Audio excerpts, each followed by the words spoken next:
twongeye kubasuhuza tubaha ikaze ku biganiro byacu. Mu bihe byashize twaganiriye by'umwihariko ku bibazo bitandukanye, ari ukuvura kw'amaraso, ibyitwa blood clot.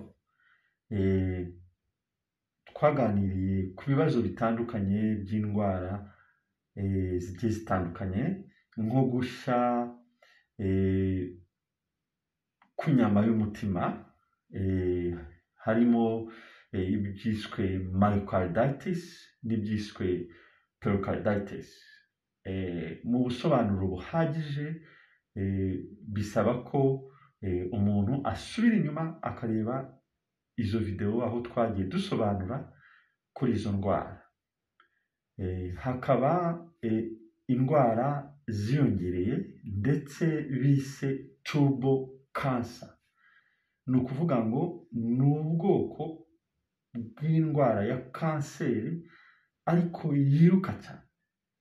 Mu cyongereza bise ngo ni hyperprogressive. Yirukanka cyane bitewe n'iki rero? Bitewe n'uko uturemangingo nyamubiri bateye mu bantu, spike protein, cyangwa se uturemangingo mvamigabane twabonye, imwe twise LC32, tubona indi amavirusi yiswe semivirus 40 cyangwa semivirus 40. Ibyo byose bikaba ari ibintu bituma abantu biteye uruvangitirane rw'ayo mavirusi n'urwo turemangingo bakomeza guhura n'ibibazo bitandukanye, kandi noneho akenshi ugasanga aho bagombye kubona ibyo bibazo byabo ntabwo bigaragara. Umuntu akagendana kanseri, akayigendana imyaka 2 atazi ko ayifite, akayimenya mu gihe cyo gupfa cyarageze, kanseri yarishe. Twasobanuye ibyitwa IgG4. Ni mu bwoko bw'icyo twita, ubundi umubiri ugira indindamubiri cyangwa se antibodies. Antibodies zikaba ziri mu bice 4. Hakaba IgG1, IgG2, IgG3, IgG4. IgG4 rero akaba ubundi ariyo ifunga ikanakomunika n'izo IgG zindi, akaba rero ariyo ifite ikibazo, kubera ko ziriya nakwita spike protein cyangwa se ubwoko bwa antigens cyangwa ubwoko bw'ibirungo ruvange bateye mu mubiri w'umuntu, bituma ni ukuvuga ngo IgG4 ziba nyinshi mu mubiri, zamara kuba nyinshi mu mubiri zigatangira kugaba ibitero ku budahangarwa bw'umubiri w'umuntu, noneho bikaba byavamo ko umuntu nta burinzi afite, ahubwo atangira kurwara indwara zitandukanye. Muri izo ndwara zitandukanye rero harimo by'umwihariko indwara za kanseri zabaye nyinshi, kanseri z'amaraso, kanseri z'umwijima zihuse, ariko nyine zimwe navuga ko ari hyperprogressive, ziruka cyane.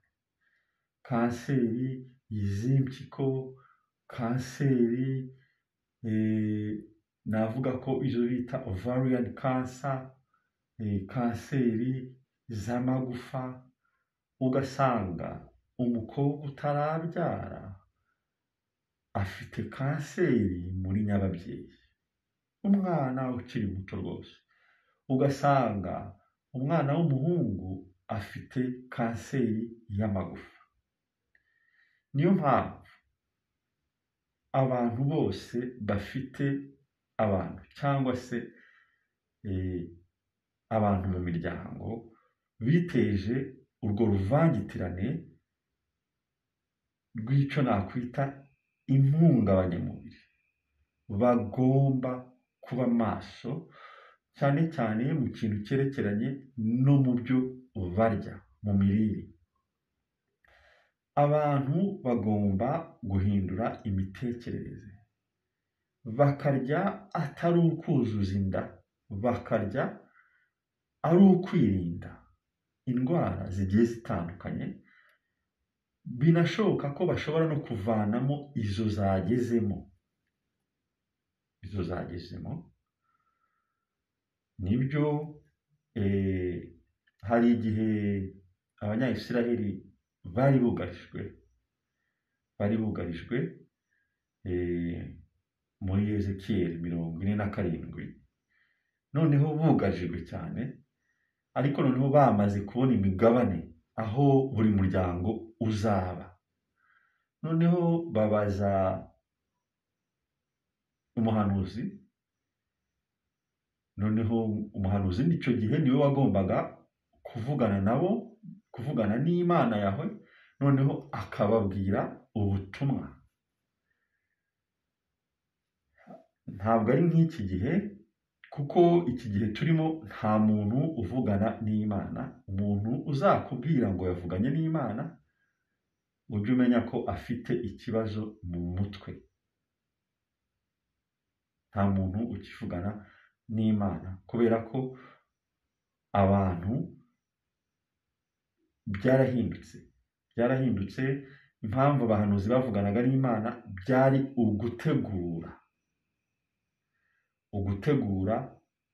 ugutegurira inzira umwana wayo ari wo w'ikinege Yeshuwa, kugira ngo ababere inzira, ukuri n'ubugingo. Niyo mpamvu yababereye inzira, ukuri n'ubugingo mu kwitanga aba igitambo. Ariko noneho yaragiye asiga ababwiye ngo mbasigiye ruwaci cyangwa se ibyo bita mu cyongereza Holy Spirit uzabayobora. Arayibasigiye, ariko ivuye kuri se wo mu ijuru Yahwe. Kuvuga ngo yavuze ngo azabwira Yahwe abasigire ruwaci, Holy Spirit, kuko Yahwe yabasutseho Holy Spirit cyangwa se umwuka wera. Noneho nicyo gihe wasangaga bafata umuntu wavutse ari ikimuga agahaguruka, uwavutse ari igipfamatwi bagahaguruka, uwavutse atavuga akavuga. Ariko ufashe abanyamadini b'abanyamitwe muri iyi minsi bavuga ngo bavura indwara, ukamubwira ngo hagurutsa ikimuga cyabivukanye, wowe ubwe yakwiruka. Umufashe ukamubwira ngo hagurutsa impumyi yavutse ari impumyi, uyirebeshe yakwiruka. Umubwiye uti igipfamatwi reka cyumve, ntabyo yashobora, kubera ko ibyo bakoresha ni ibinyoma, nta mwuka wera bafite. Ni ukuyobya abantu, ni ugutuma abantu batayoboka inzira ya nyayo, inzira y'ubuganga. Icyo gihe rero umuhanuzi Ezekiyeli, Imana yawe yaramubwiye ngo azakoreshe amababi, noneho ibyo kurya bibe imbuto zo kuri ibyo biti byera. Ibyo biti rero byeraga ni ibiti by'imbuto bigiye bitandukanye. Urabona nk'uru ni urubuto. Uru rubuto kanseri yitaragera kure, ushobora gukora umutobe warwo rukakuvura. Urubuto barwita soursop, twarayibonye ubushize. Amababi yayo kanseri itaragera kure, amababi 7 atekwa mu gikombe kimwe. Ni ukuvuga ngo muri litiro hashobora kujyamo amababi agera kuri 17 muri litiro imwe. Uru rero ni urubuto ku batarufite bakoresha urwo bita cœur de bœuf cyangwa se umutima w'inka. Abari mu Rwanda mushobora kurusanga mu mujyi, ariko by'umwihariko iyi soursop ni mu Rwanda zirahari mu majyaruguru. Utumye abantu mu majyaruguru ukababwira uti soursop, cyangwa se mu kinyarwanda babyita ngo ni kitaferi. Kitaferi ni mu Giswahili, mu kinyarwanda babyita cœur de bœuf, byose ni cœur de bœuf babyita. Okay, nihangane nari nibeshyeho gato, bashobora kubikuzanira. Ibi rero ni ukuvuga ngo ku bantu bataragira kuvuga ngo izo kanseri zigaragara, kuko mwibuke ngo izo kanseri zirihisha kugeza igihe usanga umuntu igihe cyageze ya kanseri iramuhitanye utaranamenye ko ayirwaye. Uru ni urubuto ruhiye, uru ni urubuto rutarashya. Ni byiza rero ko uru rubuto mwarukoresha, mukarukoresha mu rwego rwo kwirinda kanseri no kuvura izikirimo zitaragaragara abaganga. Kuko turiya turemangingo mvamigabane, ziriya miti nkorano ivanze n'uturemangingo mvamigabane, yo iriruka kandi yiruka yangiza, yiruka iyica. Niyo mpamvu impfu zari muri 2021, 2022 ziyongereye. Impfu zari muri 2022, 2023 zariyongereye, 2024 nibyo, 2025 noneho nagahomamunwa. Abasaza, abakecuru, abagabo, myaka kuva abasaza, abakecuru navuga imyaka 80 kuzamura, abari munsi navuga wenda abakuze, nabyita abakuze, abari munsi kuva muri 50 kugeza muri 79, ubwo nabakuze. Noneho hasi ya 50 naho bamerewe nabi, kugeza muri 30 aho bari kurwara cyane. Noneho n'abana bato rero, abana bato bararwara izo za myocarditis, gusha kuri mumwe mu bigize inyama y'umutima. Hari ugusha kwa misikire yayo, hakaba no gusha kwako nakita kameze nk'agashashi gapfundikiye, agahu kako gapfundikiye nako kagashya. Aho bikaba biri cyane no ku bana b'abahungu kurusha abakobwa bari mu myaka 12 kugeza kuri za 30. Buriya abakobwa bagenda bagira amahirwe cyane ku batangiye kujya mu mihango, kuko hari imyanda ibavamo. Abagabo rero n'abakobwa nta myanda ibavamo. Niyo mpamvu izi ndwara ziza cyane zitewe n'ibintu bateye mu bantu zishobora kuzibasira abagabo mu gipimo cyo hejuru kurusha n'abagore. Ushobora kuzasanga abagabo bapfuye mu rwego rwa 70%, abagore bapfuye mu rwego rwa 30%. Gusa impfu n'ubundi ni iza bose, impfu ziri kwiyongera. Tugomba gukora uko dushoboye kugira ngo turwane nazo, ngo uhiriye mu nzu ntaho adapfunda imitwe. Kubakurikirana rero muri iyi minsi cyane kumva ururimi rw'icyongereza, twabasaba kureba ibi kiganiro kiri muri Sena y'Amerika. Ushobora kwandika kuri Google ukandikaho Dr. Jordan Vogt wo muri Alabama. Ushobora kwandikaho Dr. McCullough wo muri Hawaii, kubumva ururimi rw'icyongereza, kugira ngo usobanukirwe n'ububi bw'iyi miti binjije mu bantu. Ubutegetsi bw'uwahoze ari perezida wa Amerika mu mwaka ushize nabwo ntibworohewe kuko abari bashinzwe ubuziranenge bw'imiti bashobora kwisanga mu nkiko bakisanga bafunze, kuko bari kurega ko bari babizi ko imiti ari mibi, ko izagira ingaruka ku bantu, ko izabica, ariko bikanga bagakomeza bakayibaha. Abari rero mu bihugu bifite bikennye, bifite ubushobozi buke, nta nubwo abaganga bamwe bari basobanukirwa ibyo bavura.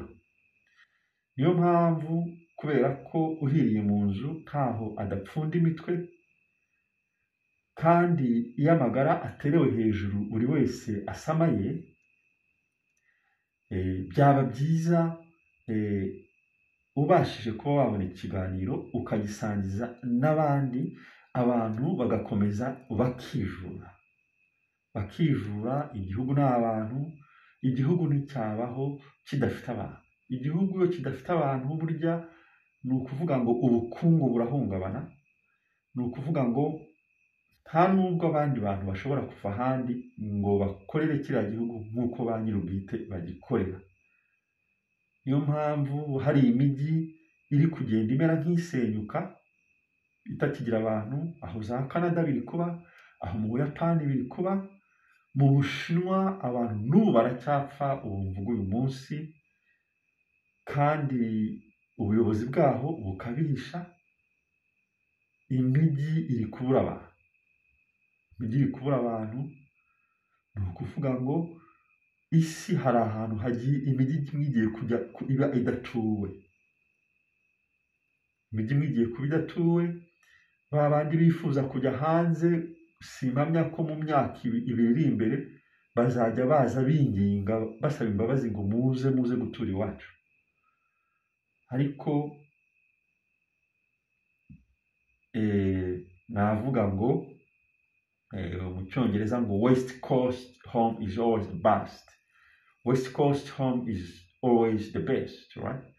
Ni ukuvuga ngo aho wajya hose ku isi, aho wazenguruka, mu majyaruguru, mu majyepfo, iwanyu ni iwanyu.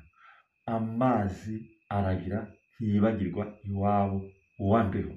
Kandi noneho akarusho k'iwacu niho dushobora kubona izi mbuto ku giciro cya makeya. Ibihugu byo hanze, uru ni urubuto ruhenze cyane, abantu bahaba baterura amakarito sinibaza ko babasha kurugura nk'uko twe twarubona mu bihugu byacu. Amababi yayo ni amababi ushobora gutuma umuntu akayakuzanira, ndetse hari n'abayakuzanira ku busa nta kintu wishyuye. Utabashije kubona amababi, wakoresha aya cœur de bœuf. Murakoze, mukomeze mugire ibihe byiza. Mwari kumwe na Master Kata.